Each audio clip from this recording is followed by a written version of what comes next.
My name is Alexander Lash, and I'm here to talk about taking back your cell phone, really taking it back from the manufacturer, taking it back from the carrier, enabling features that you read on the spec sheet and then couldn't find after you bought it. But first, everyone's favorite part, the disclaimer. This talk is not an endorsement, a detailed guide about a particular phone, except when it is. About carriers. Okay, well, it's mostly about carriers. It's especially not approved or sanctioned by my employer in any way, and in no way represents any opinion, policy, or stance of theirs. Oh, and more disclaimers. This will probably break your phone. Please keep backups. It will break your contract if your carrier finds out. Your carrier can and will charge you. Do not use BitTorrent on a tethered link. It's funny until you get the bill. And this does mostly target the USA cell market. Apologies for international visitors. Why I'm doing this. Here's a brief history of tethering, me and Verizon. Sure, if you buy the data cable. 2 hours online of customer service getting a feature added. I need to get the secret code from the manufacturer. And then finally, and this is the current story, oh, that's $60 a month, and oh, it was free on your last phone. But your new phone's hardware isn't compatible. And, well, with the free service anyways. And other innovations I've seen in my career here, crippled Bluetooth, because headsets are good, but ringtones are bad. Scare tactics, that $20,000 cell phone bill I think most of you have heard of. Media transfer fees, because you're not allowed to put your own ringtones on. Locked application platforms, such as Brew, because everyone should have to pay $10 for solitaire. And many, many more. And just in memoriam, all the phones that have died to produce this talk.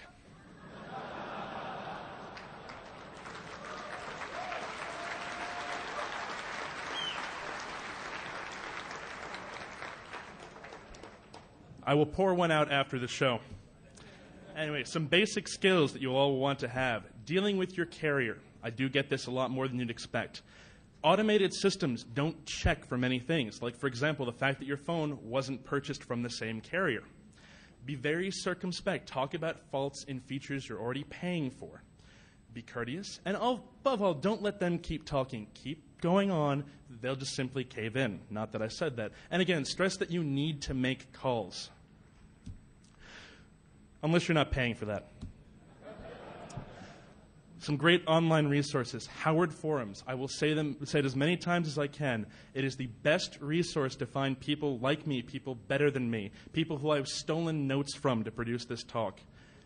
You'll find someone who's already done the same mod you're attempting and can tell you what will go wrong. XDA Developers is one of the best Windows mobile sites and covers a lot of stuff that's of general interest to smartphone users. The appropriate phone operating system SDK from Apple, from Microsoft, or the Symbian group has a lot of great examples for you to take, and some of them will, in fact, enable these features. And if you can get it, your manufacturer's SDK. Motorola has a great program for this. So, starting off with feature phones. Now, what's a feature phone? Many of you have probably never heard the term. It's not a smartphone. It's your average cell phone. It's running a manufacturer's operating system. It generally runs only sandboxed apps, and yes, I know this describes the iPhone perfectly. Still, it's a smartphone. Now, it tends to be a much less expensive alternative up front. It tends to have many more locks in place, far fewer features. There tend to be special plans for it, and I guess that's why it's a feature phone. And yes, it's already time for another iPhone joke. Essentials. Get a data cable. If you have a data cable, you should come to the Hardware Hacking Village after the Q&A session. We might be able to do some interesting stuff for you. Serial terminal software. There's a GSM-AT command set that was finalized quite a while ago, and almost all of those commands are implemented on both CDMA and GSM-based phones and let you do, again, some fantastic stuff.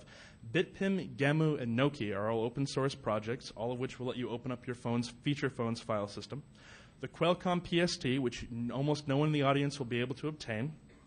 It's CDMA only, and it's not generally available to anyone but carriers, but will let you do some rather interesting tricks.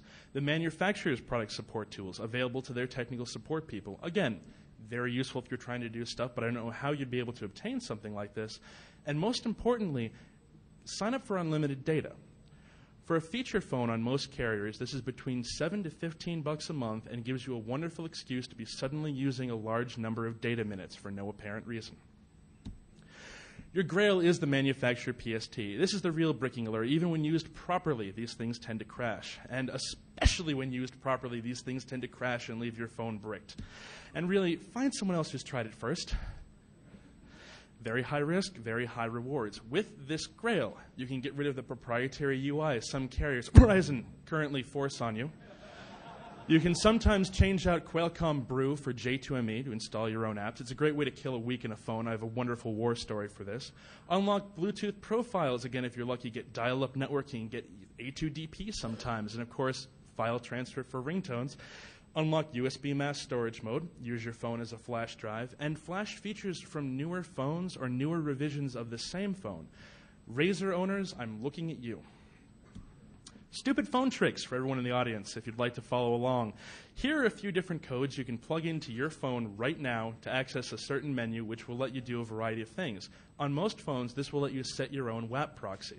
Many of you are wondering what that will do, and the answer is, shortly, let you connect to the internet through your own proxy without paying for mobile web access from Verizon or a number of other carriers. Credit to howardforums.com for all of these. Again, can't plug them enough. Oh, and yeah, the iPhone has one of these too. Just like every other smartphone. What can you do with this next? Okay, break your phone. Again. You can tweak some odd settings that you really don't want to tweak. If you don't understand what it is, look it up first. If you can't find a reference on it, really don't tweak it, or at least if you did, don't tell me you did. You can get free WAP through this, like I said, using your own HTTP proxy. This is usually called web sessions. You'll need to have an open HTTP proxy to do this, and that's a wonderful problem in and of itself. Now, this is on CDMA only, and we'll get into the reason for that in a second. Some phones will also not allow you to plug in a data cable without going into this menu and enabling the option. You can sometimes change your NAI, and I will say what that means shortly. And this is the first step towards free tethering. Now, why am I... Tethering is something I'm going to come back to a lot, and to me it's one of the most important features on a feature phone because it lets you connect to your laptop or a Nokia device, or a real PDA, get real internet access, get real mobile apps going, and that's what I do most of my research in. This is just what I have to do to get it to work. Tethering is carrier authenticated, requires a valid context. There's different terms for GSM and CDMA there, and how you get a valid one, the easiest way is to buy one. Again, buy that feature phone data plan. It's very much worth it. Or you can kind of find one using a CDMA carrier issue, which we're going to get to again in a second, specifically into this second. CDMA. BitPim is your best ally if you're on Verizon or even on Sprint.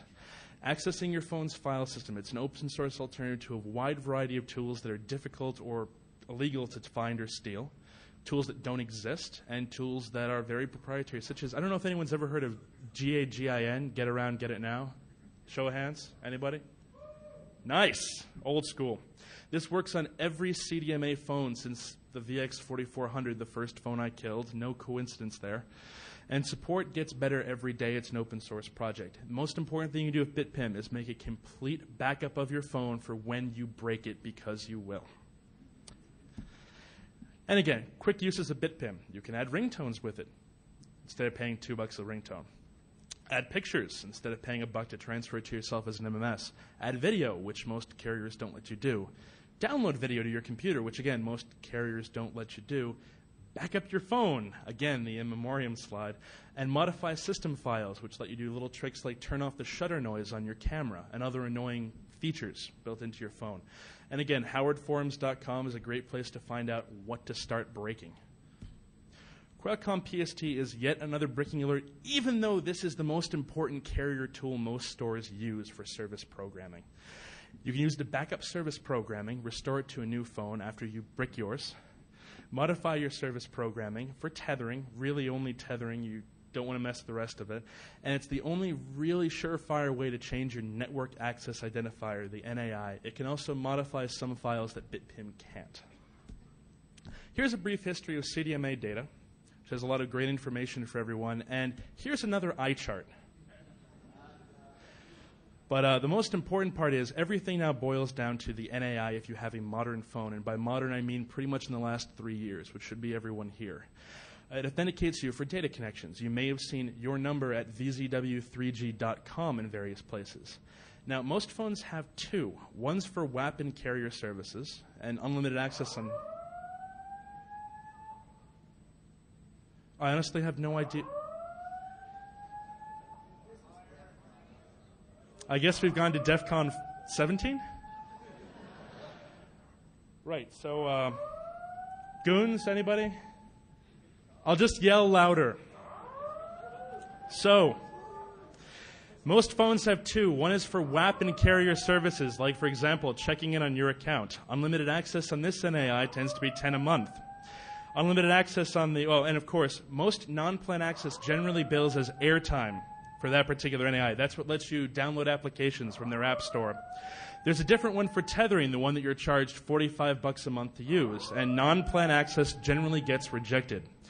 Now, what happens on your phone is, depending on whether or not you're trying to tether or whether you're using an on-phone carrier service, it will pick from one that's stored in its flash memory. And the trick is simply to use Qualcomm PST or your phone's debug menu to change this. And I was going to do a demo and was told that by no means should I possibly do a demo, thanks to my company's legal team. But I will be at the Hardware Hacking Village, and we'll be happy to show some of this at the Q&A. Anyway, do we still have a...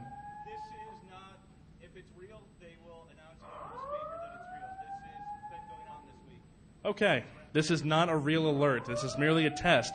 If there was really an alarm that needed to interrupt this talk, it would be accompanied by somebody screaming, probably me. Anyway.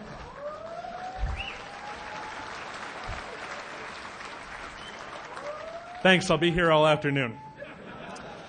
So getting on to GSM, which is basically the... Yeah, there we go.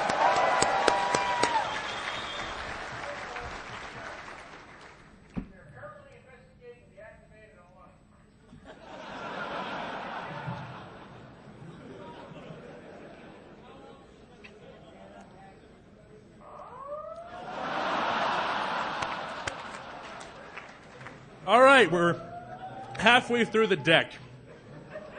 Moving right along. GSM. For the most part, what I've said about the file system is the same. The tools you will access will be different.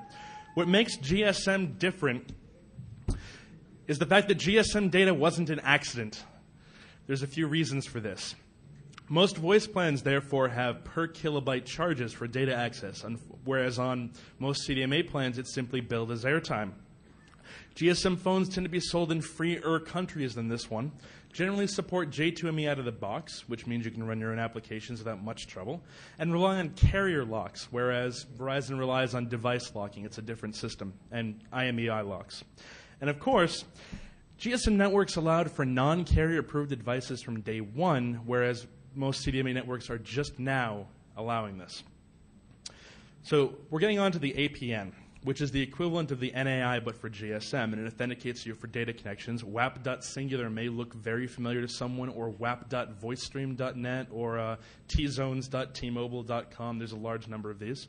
Again, most phones have two, and this will look very, very similar, except for the fact that non-plan access tends to get billed per kilobyte or get rejected entirely.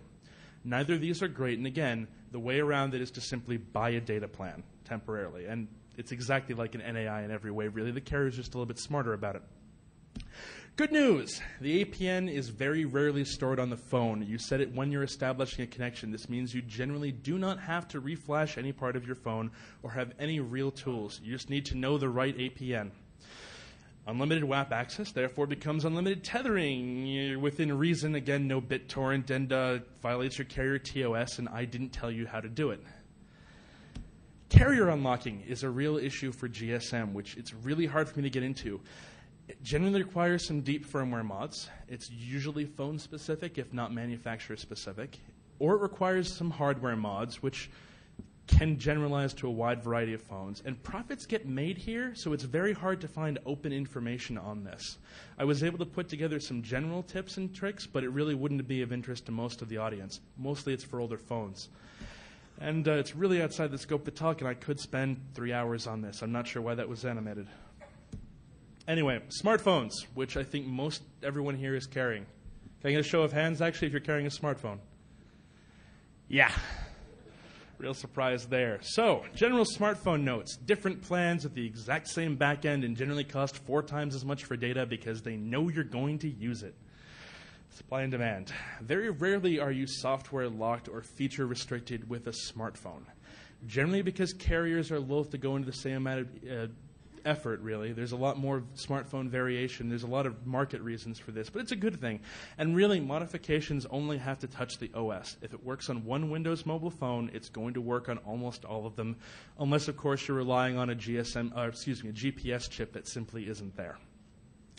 So, first of all, the BlackBerry. All of my BlackBerry slides are here. BlackBerries are very much like feature phones. They tried not to rewrite most of this. This includes with respect to tethering. The same tips and tricks apply verbatim. They generally come with fairly few locks. It's a recurring smartphone theme. Symbian generally behaves like a feature phone, including with respect to tethering. Generally comes with very few locks, and yes, it's a seriously recurring theme in smartphones. Symbian devices also tend to not get sold here, and carriers outside of the United States take very different policies. So again, Symbian phones, not a real issue to tether with. Windows mobile devices. Your best weapon here is actually the official Windows Mobile SDK. To restore features your carrier left out, this very commonly includes the Bluetooth dial-up networking profile. If you simply take the bits from the SDK and put them on your phone, you have tethering.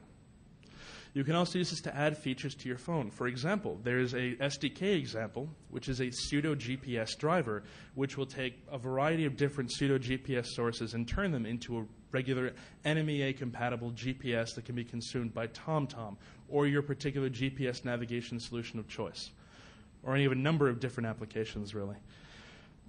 And finally, the iPhone, which looks like a smartphone, looks like a feature phone, and frankly, it's too early to tell how open it will get, and also, I'm kind of a fan. The most important thing about the iPhone, which I hope everyone's heard about, is the jailbreak. I'm actually currently re-jailbreaking my phone during this talk, which is why it's plugged in. Run your own community apps. There's no Apple oversight or restrictions, and there's no documentation whatsoever. Working on that. Carrier unlock on the iPhone has been established well for the 2G iPhone. Still being researched for the 3G iPhone. Some of it sounds very promising, but nothing is out there yet. And there's, of course, one smartphone platform I guess I'm overlooking. There's actually a few. Android. And I wanted to have some stuff about Android, but really there's no hardware. There's nothing interesting for me to talk about yet. It's a very interesting concept as far as taking back your own cell phone is, because you're going to have full access to a variety of things that traditionally neither the manufacturer nor the carrier ever wanted you to touch. And in some ways that's a good thing. In some ways that's a terrible thing. Google's rollout of the SDK has also been very interesting if you've been following that. And I really look forward to seeing what impact, if any, it's going to make. And resources here. Again, howardforums.com. I'm sorry. Anyway, Howard Forums, XDA developers, the iPhone dev team, and the official SDK examples are all some fantastic places to find out all the stuff that I've been talking about today. Get the actual details. And I'd like to say thanks to a few people, all of whom are actually in the audience. I'd like to thank Abent, who's sitting there and hiding with long hair, or he just couldn't find a seat. Shardy and Dave G., who gave me the initial idea to give this talk. I'd like to thank Totenkopf, who's presenting on Sunday, and you should all go. And you all should have gone to Ferdinand's talk, which was 2 hours ago. And I missed it because I was putting together this slide deck. And my friend Max Falco, who doesn't know it, but he is going to be presenting next year, whether he likes it or not. And yeah, this is the first time anyone told him. Now, you might think, wow, he ran through a shit ton of slides really quickly. And the answer is, yes, I did. And the answer is, the most interesting part of this is the Q&A. Because you all have specific phones, or you have Motorola questions, or Nokia questions, many of which I hope to be able to answer right now for you. All of this is great general information, but really everyone wants to know what they can do with their phone. Same thing I did at TorCon. People liked it, and I'd like to now open the floor for questions. You, sir.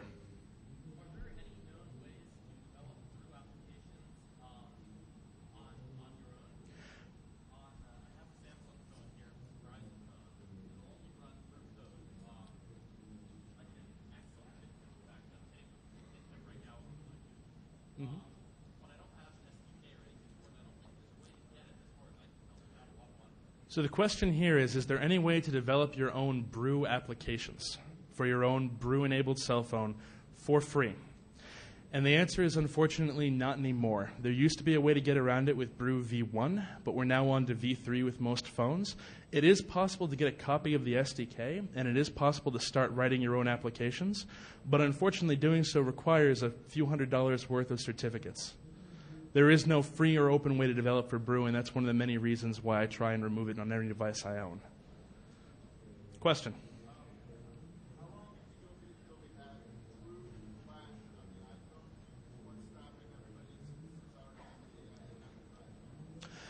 The question here is, how long do we expect it to be until there will be true Flash, as in a Flash virtual machine and player, on the iPhone, and what's currently stopping? Well, the answer to what's currently stopping it really is Apple more than anything else.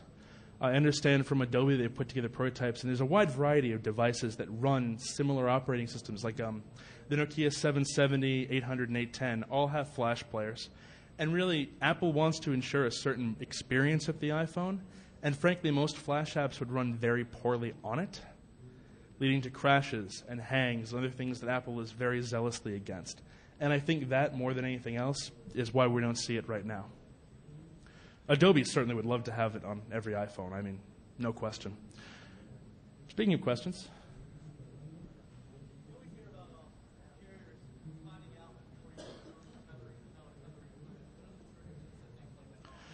You always hear about people who get caught using tethering without a tethering plan, and what sort of triggers will set that off.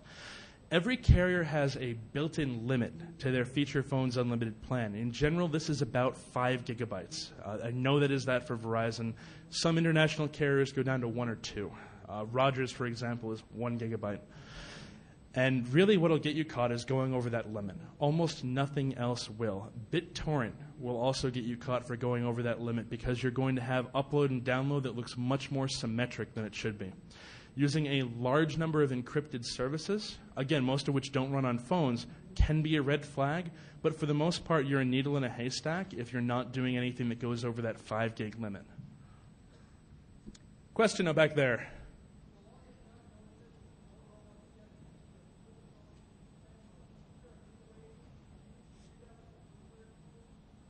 For the longest time, you had to use Motorola PST to put the phone into suspend mode. Is there a way to do that with freeware tools? Now, it is possible to suspend a Motorola phone by holding down star and hash as you boot it up. That'll put it into a bootloader mode. I think you're talking about P2K mode. P2K mode is what lets you... Okay, P2K mode is on a Motorola phone and has been for the longest time. It lets you access almost everything on the phone, reflash settings, reflash the firmware. And Motorola actually has released a freeware application called Motorola Software Updater, which, when used properly, or just used period, will put the phone in P2K mode, at which point you can turn and use apps like P2K Commander to browse the full phone file system, or P2K Flex to reflex the settings in the firmware. Is it possible to do that from Linux? And the answer is not really. I got it working with Wine once, but you can do it through a VMware Player virtual machine with the proper connections. Easiest. I'm sorry, I can't quite hear you back there.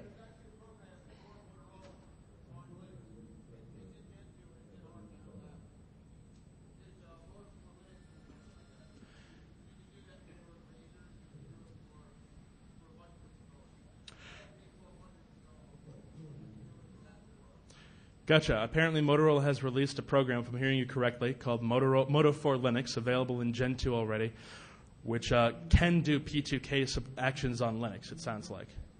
Excellent.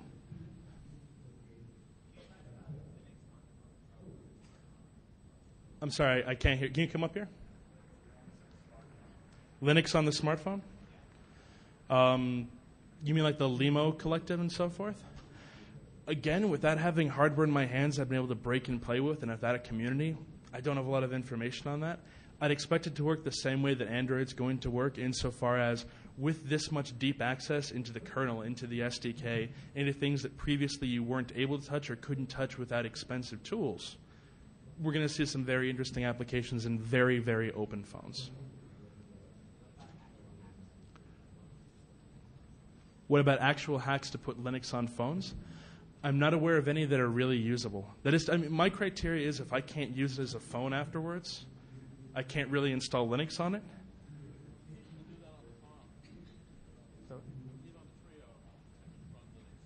The Trio. There's apparently a Trio distribution. Yeah, if it works as a phone, I haven't heard of it personally, but that'd be great. And question.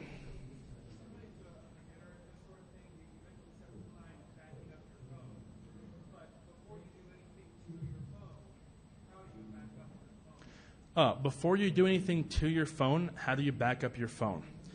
And the answer is, I mean, before you start writing things back to the phone, make a backup. Tools like BitPim are entirely safe to use if your phone's on the supported list. If it's on the supported list, it's actually been physically tested and tested fairly rigorously.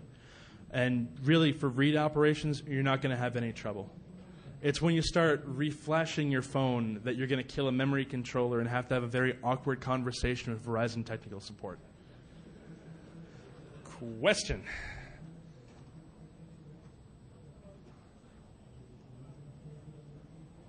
Couldn't hear you at all, I'm sorry. What is the most interesting thing I've seen done on a Windows mobile smartphone? Quantify interesting.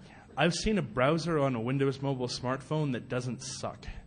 That was the most interesting thing I've seen on a Windows mobile smartphone.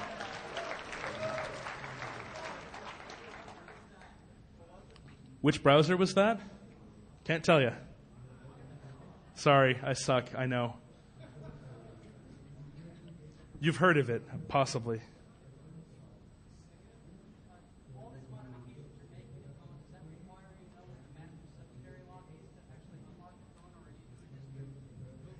This is a great question. The question is, all these modifications, can they be done without noting the MSL, Master Subsidiary Lock, of your phone?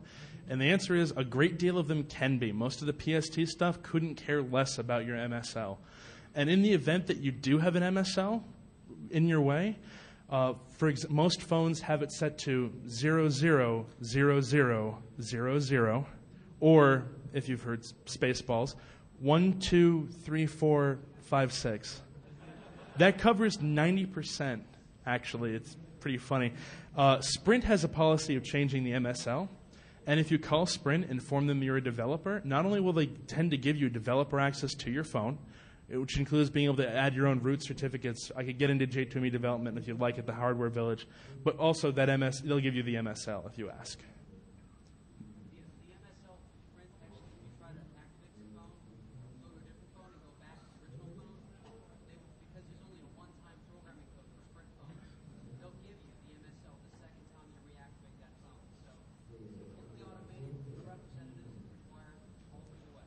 The process for Sprint has now been improved to the point where it's entirely automated, done all through the web, and requires no interaction with a human being. Just requires a little bit of swapping. This man would be a good one to talk to about Sprint. I can see. Questions?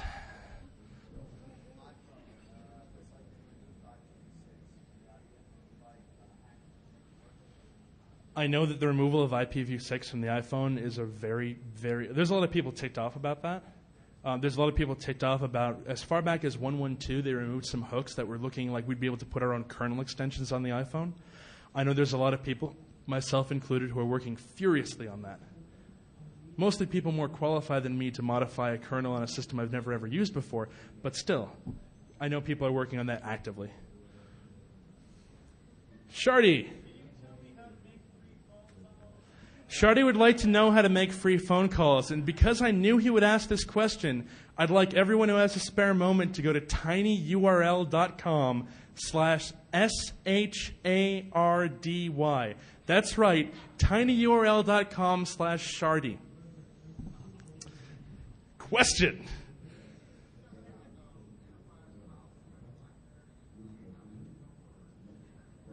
Enterprise policies in the BlackBerry and how that can help or hurt you?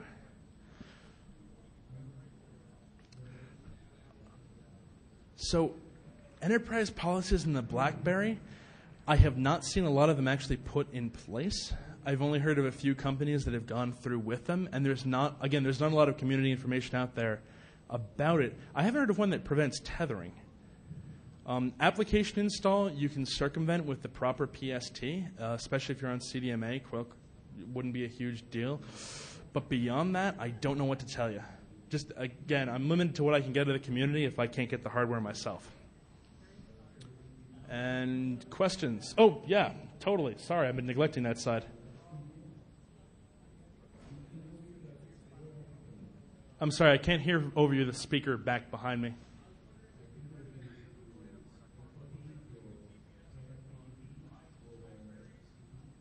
Ooh, for getting GPS. So you'd like to be able to use the GPS in your Verizon BlackBerry without dealing with Verizon's own expensive GPS navigation system. I know of a couple projects that have started on that. They had some progress and then stopped. I'm sorry. Problem with the community.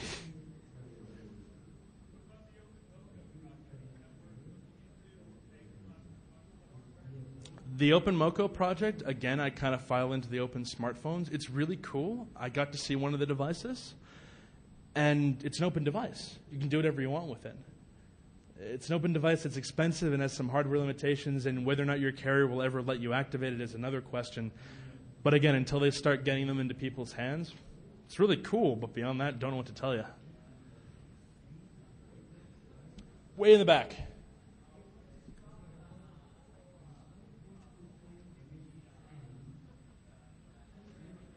I'm going to need a bucket brigade of people yelling, unfortunately.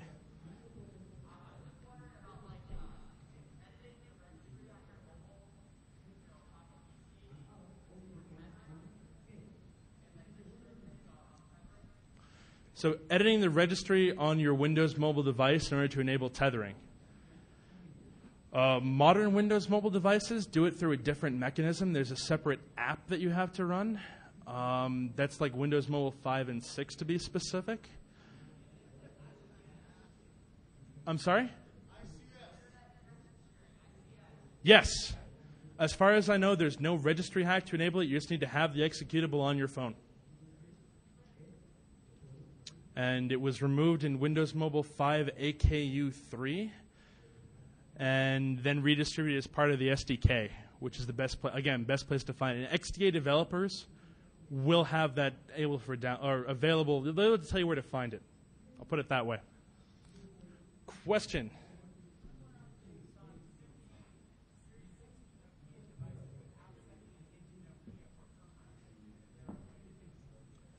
Updating X60 devices without sending it into Nokia for updates, the firmware. I had heard Nokia's they've updated their software updater to allow that. On the older ones I can't help you with. I think unfortunately you're stuck sending it in.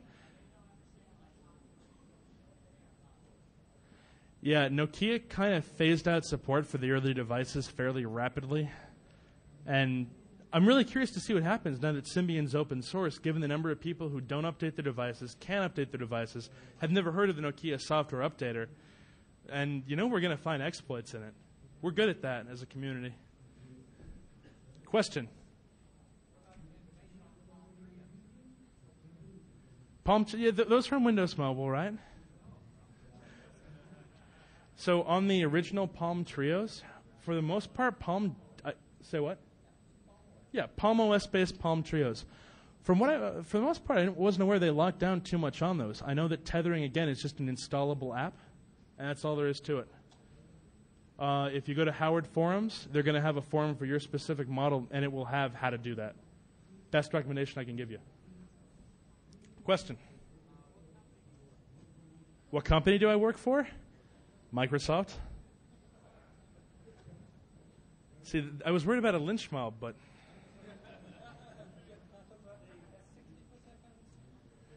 So, S60 question. S60 is the one platform I know worse than anything else. Worse than Palm.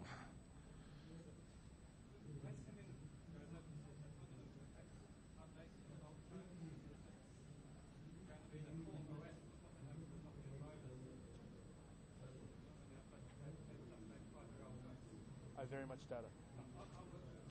Oh. Oh, okay. So do you want to actually say that?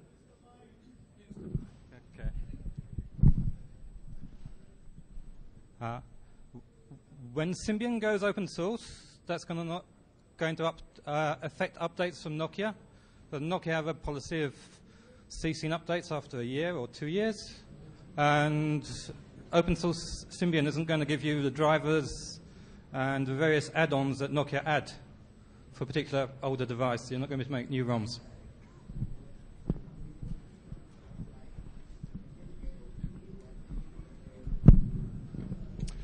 Rep from Symbian, right in the front.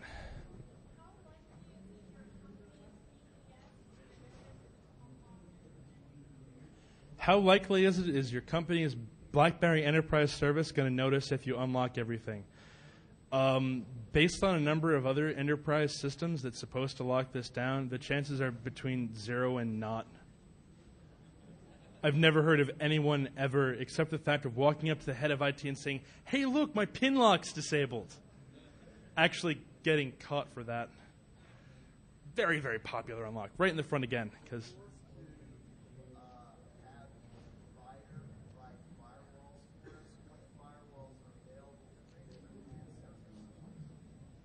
firewalls actually running on the handsets themselves. I'm actually not aware of any really serious enterprise-class firewall offerings for any phone. Yeah, on a handset. Wait, do you mean VPN clients or do you mean firewalls?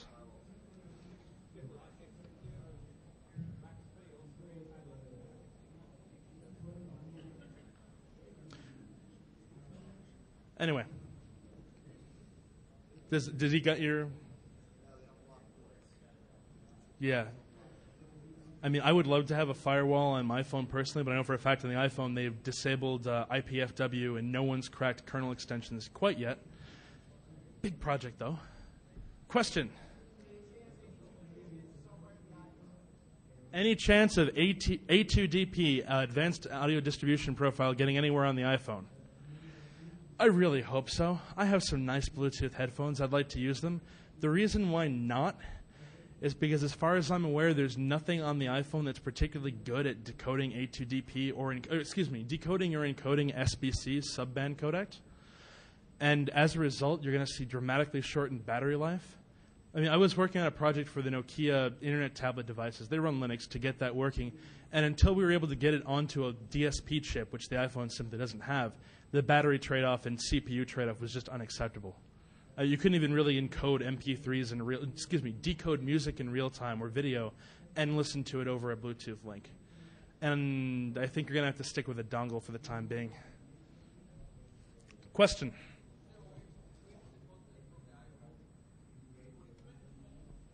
Encrypt the contents of the iPhone, as in the partitions on it and so forth, or the data stored in the applications? What level of encryption? So there are some, if you jailbreak your iPhone, you can install GNU-PG and encrypt and decrypt whatever you'd like. I'm not aware of any iPhone applications that support transparent encryption of the kind it sounds. I mean, you would have to manually encrypt and decrypt when you used and stopped using the application. I'd be very, very surprised if that remains the case as iPhone development matures. And of course, there's remote wipe. And it's 140.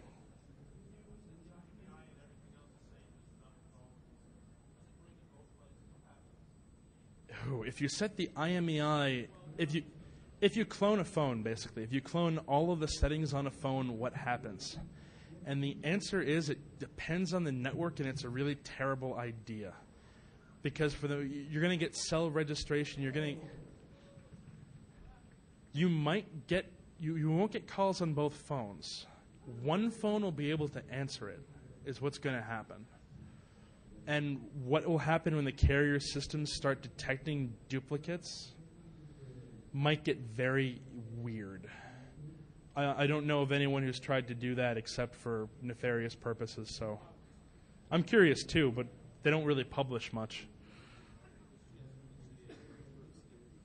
So what? Security through obscurity, exactly. Question?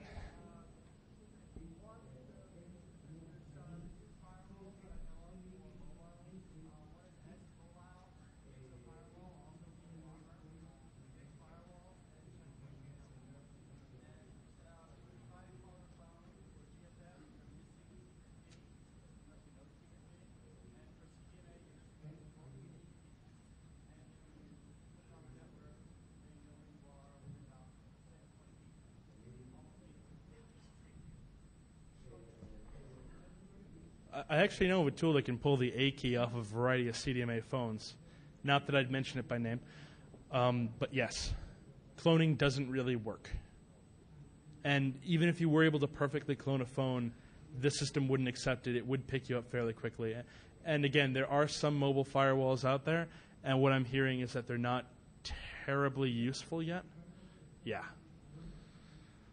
So you just better hope that your phone is entirely proof against any attack with any sort of firewall of any kind.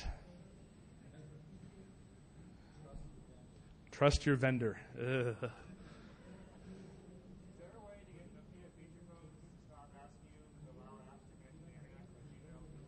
Is there a way to get Nokia feature phones to stop asking you to allow certain features to be used? Like, for example, being able to access the internet or accessing location information. And I can't speak to all Nokia feature phones, but almost every J2ME virtual machine has separate settings for signed and unsigned applications. Generally, signed applications, you're allowed to set certain features as always allow. Unsigned, you're not. What's funny is that with full file system access, you can generally find the file that says these rules and modify it so that unsigned is allowed to set to always allow. Would be my recommendation there. But there's nothing direct. There's nothing you can do easily on the phone immediately. And getting a signature in there can be more or less difficult depending on your carrier and particular phone. Question. Can't hear you at all.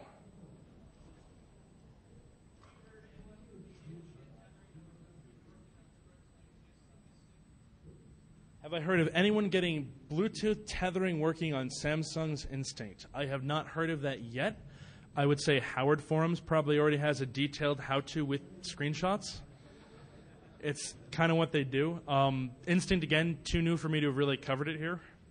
And I only really cover the iPhone because I own one and can break it whenever I feel like it, which is frequently, actually. Question.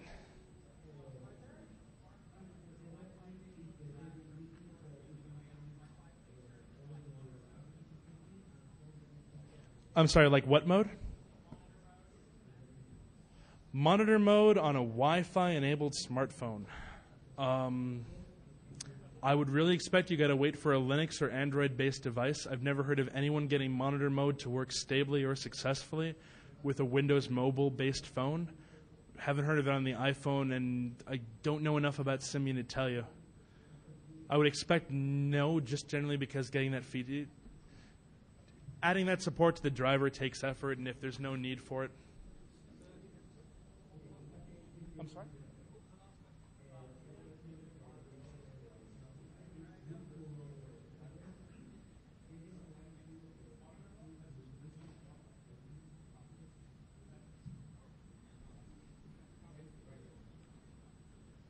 Can't get to the radio on Symbian phones is what I'm hearing. So, no, pretty definitively. Not yet. I hope so soon.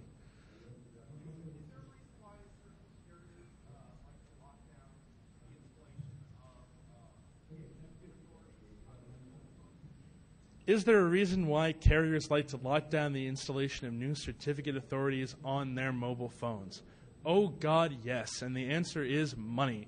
Because if they're the only ones who can certify applications for your phone, they are the only ones who can provide that certificate that actually lets you get through and use apps without clicking, yes, I'd like to allow it to access the internet, or yes, use my location information. It is purely a profit driver. Generally, the installation of certificate authorities, once you have full file system access, tends to not be too difficult in my experience. Your mileage may vary. I haven't done it on a large number of phones. Mostly Motorola phones.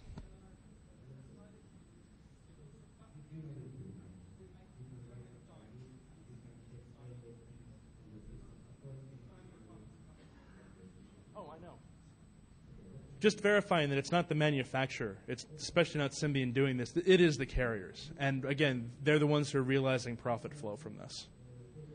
In the case of Apple, it's much more complicated, but we can kind of follow that from the App Store. There's a lot of motivations for Apple to never release any kind of signing key. Thank you, Jailbreak.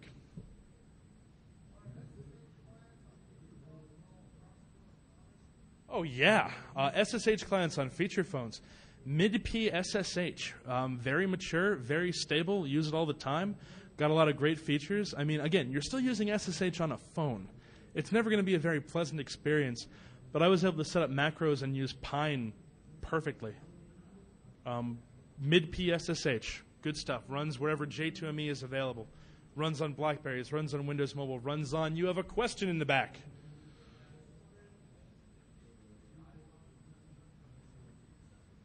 I'm sorry, I can't hear you.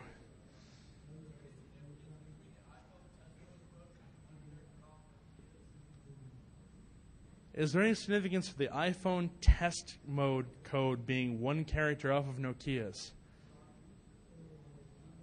I'm sorry, I can't.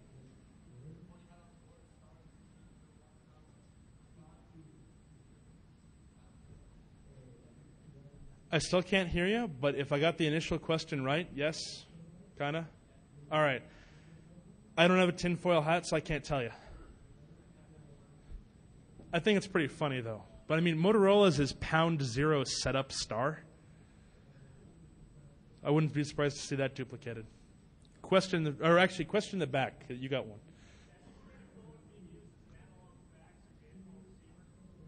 Using the phone to send and receive faxes, yes, you can do it.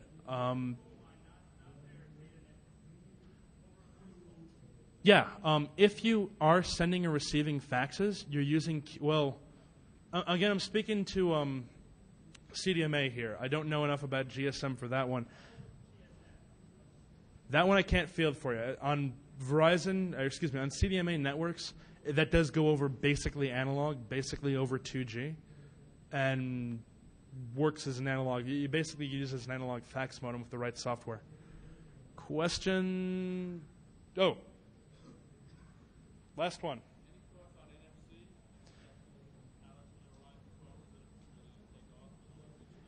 Any thoughts on NFC? I'm not recognizing the acronym off the top of my head.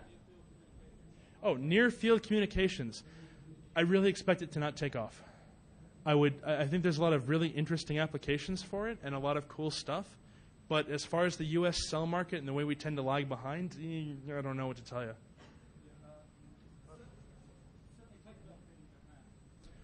In Japan, out of the country, yes. Unfortunately, I'm going to have to take any remaining questions at the Q&A.